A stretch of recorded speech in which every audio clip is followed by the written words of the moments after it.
ഞാനിവിടെ ഡുഗുവിൻ്റെ ഗ്രൂമിങ് സെൻറ്ററിൽ വന്ന അപ്പോൾ ഡുഗുവിനെ പിക്ക് ചെയ്യാനായിട്ട് ഇപ്പോൾ വരൂ കേട്ടോ. ഡുഗു വന്നിട്ട് ഇവിടെ കിടന്ന, കാരണം ഇത്ര നേരം കാണാത്തതിൻ്റെ സകലമാന ആങ്സൈറ്റിയും എല്ലാം ഇപ്പോൾ തീർക്കും വരുമ്പോൾ ഡുഗു. എൻ്റെ ഉള്ളിൽ ചെയ്യണമുണ്ടോ ഡോഗിനെ ഗ്രൂം ചെയ്യണതാണ്. ഇതൊരു വലിയ ഡോഗാട്ടോ ചെയ്തുകൊണ്ടിരിക്കുന്നത്.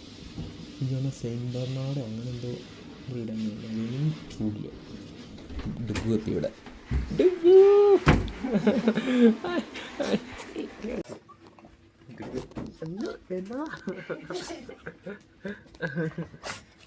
ഡുഗുവിൻ്റെ പുതിയ കോലം കണ്ടോ? Okay, thank you. ഡുഗു ഭയങ്കര എനിക്ക് ഫുൾ തിന്നായിട്ടുള്ള ഹെയർ കട്ടാണ് ചെയ്ത ഇപ്രാവശ്യം.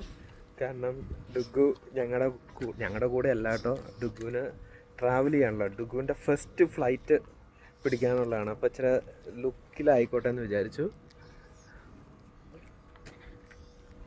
അതെ, അപ്പോൾ ഡുഗുവിൻ്റെ ഫസ്റ്റ് ഫ്ലൈറ്റ് ജേണി ആയിരിക്കും അടുത്ത 10 ദിവസത്തിനുള്ളിൽ. അപ്പോൾ അത് ഡുഗു ഇച്ചിരി ഹാൻസം ആയിക്കോട്ടെ. അല്ല, ഹാൻസം എന്ന് പറയാൻ പറ്റില്ല. ഇപ്പോൾ ഡുഗു എന്നുള്ള പേര് കേൾക്കുമ്പോൾ എല്ലാവരും വിചാരിക്കും ഡുഗു ആണാന്ന് വിചാരിക്കും. ഡുഗു ശരിക്കും പെണ്ണാണ്, പക്ഷെ ഞങ്ങൾ അങ്ങനെ ഒരു പേര് ഇട്ടു എന്ന് മാത്രമേ ഉള്ളൂ. അപ്പം ഡുഗു ഫ്രഷ് ഹെയർ കട്ടാണ്.